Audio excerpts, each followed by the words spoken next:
Video log day number 131 of the Habits of the Progress. My name is Francisco Colin. Today is September 16 of 2024, and just finished all my habits. I did the meditation first thing in the morning. It's a cloudy day and a bit chilly. Not too much, but enough for me to have a sweater. What else? Did the meditation in the morning. Did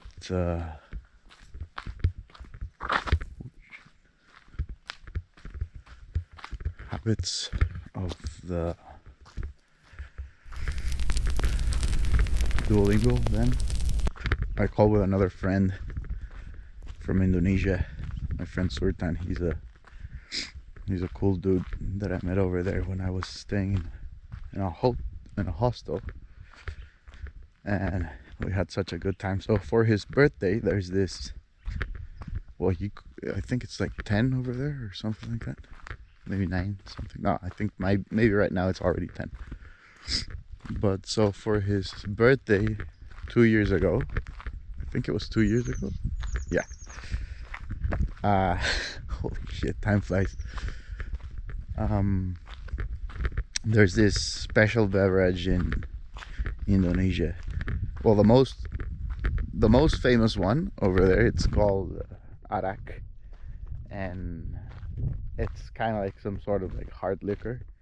You could say something like tequila or vodka or something like that. It's very powerful, and they usually put like this kind of like mix between a mojito mix that they sell in like some corner stores and also like everywhere, but that's something fun to do. And because that mojito mix makes it so sweet, you don't really realize how drunk you're getting. It's crazy. But so that's the famous one, arak. But there's another one, more traditional one, that it's called tuak, and that's not that famous. Actually, not even all the Indonesian people have drink it, and not a lot of them like it. But I find it very similar to the one that we have in Mexico, that it's called pulque. So that would be like something very similar to that. And so I remember that we were talking about that with Sultan, and he took us to a place where they make the tuak, and the tuak is made by some sort of kind of like a palm tree, but it's not entirely a palm tree, but it's like maybe a family of that. And there's like this part on the top where the coconuts are being born, which are the seeds of the palm tree. But in this case, it's like some mini coconuts, but they're like hundreds of them in this vine. And then from there, what they do is that one person climbs all the way over there, that tree, and then sticks some tube or something like that, and then this dense liquid, milky texture and color also starts running, and that's where they get the bucket. So this drink, also like pulque, it's a very healthy drink. You don't get that drunk if you drink a few of them, but it definitely has alcohol. They let it ferment, and so if you get it fresh, you get less drunk because it's less fermentation. And that's how we got it. We got it fresh that day, and it was pretty delicious. I like it a lot. But yeah, not a lot of people like that, and yeah.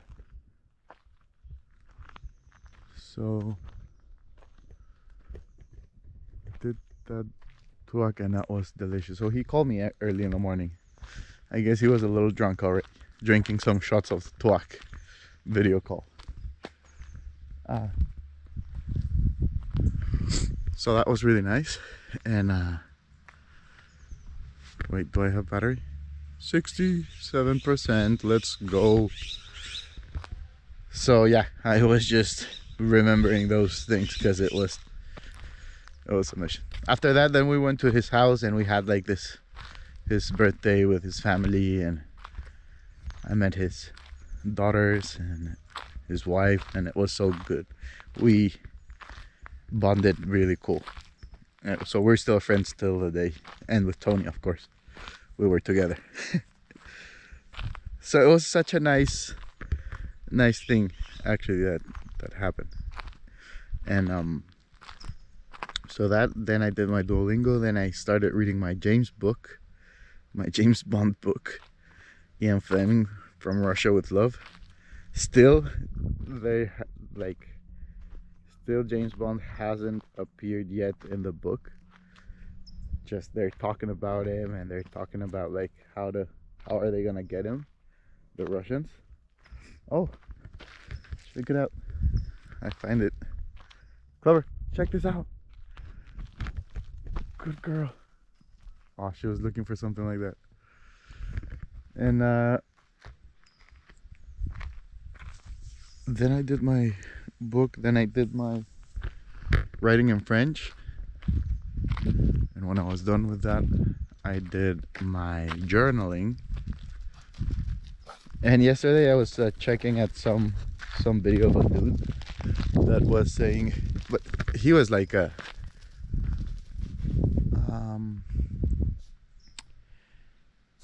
I don't know, but he was talking about like how he was enjoying more going back to the analog, because he realized that he was doing so many things on the digital world, you know. His journal, he was doing it on the iPad, and his books also, like maybe like iPad or Kindle or something like that. And you know, taking notes, everything on the computer and digital world, right? Like, and I was thinking about that. Sit, sitto, biscuitto, sit, Clover, sit, good girl, stay there, stay.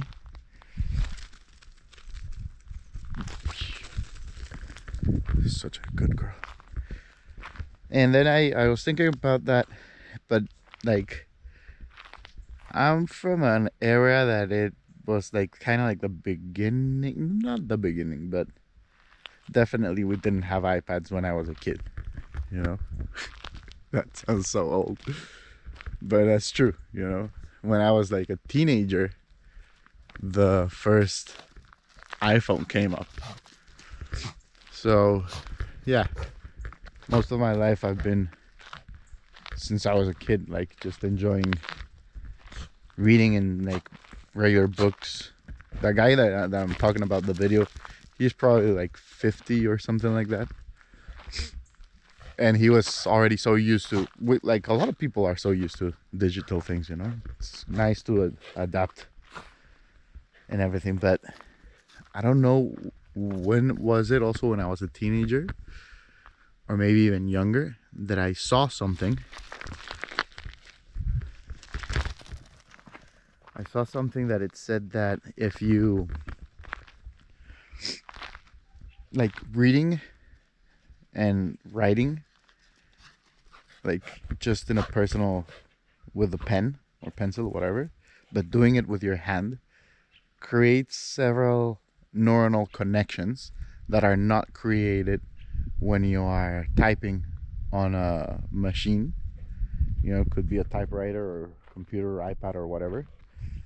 And I think like they were saying that was a profound thing. So now I always write everything, you know, in my, like, really I usually don't even write most of the things on the iPad, or unless I have a good idea, or unless I want to remember something, I'll tell Siri or I'll put it in the notes. But really I usually have like notepads or things, sticky notes or whatever, or my mind map books where I put ideas and things where I'm organizing. And this is a thing that I do every day. So it's a normal thing. I do enjoy one. But related to that topic, why writing with the hand is also so, to me, important and powerful for the mind and for the life, to enjoy it way much more. It's also because of like, I believe in the science of graphology. It's like this kind of Sherlock Holmes thing, detective, where you can analyze a person by its handwriting.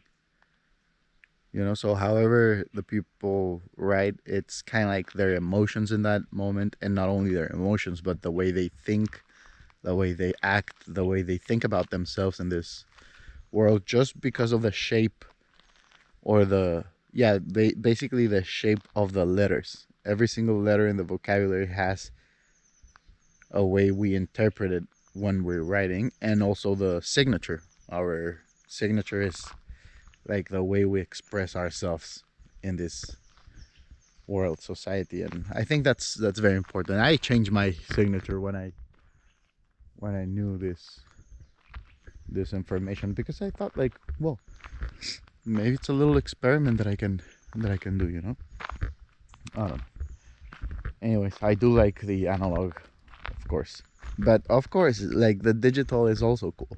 I have my personal journal, which is a very private thing, and there I share, and I put exactly my emotions, and yes, I feel a connection when I'm writing it and I'm saying it, like, in the journal.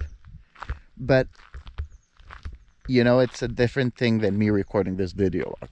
You know, well, first of all, this video log is mainly about the habits that I do, but I also put that in the journal. You know, I say the things like, hey, I did this, so I have a record, you know, so I have a logbook where I can see my progress, you know. But I guess at the same time, it's very enjoyable to have this video of this moment, you know, in time, in just this digital format, because it's a cool thing. And I also think, like, it's a fun thing to mix these things, you know. But for instance, books, I've tried reading books in my iPad. That's not gonna happen. I don't like it at all. Like, I need the physical book. I need to turn the pages, you know. I've really tried, like, read maybe like 4 in my life. I've tried to read like 4 or 5 books on the iPad, and there's just something that I don't like. I don't know. It's like, maybe it's me, but I don't know. I like the physical books, and I've read hundreds of books in my life. Just now, like, this past month, only in this vlog, I've read, like, what was it? Maybe I'm in my 5th book of the year, or my 6th book. I think I started with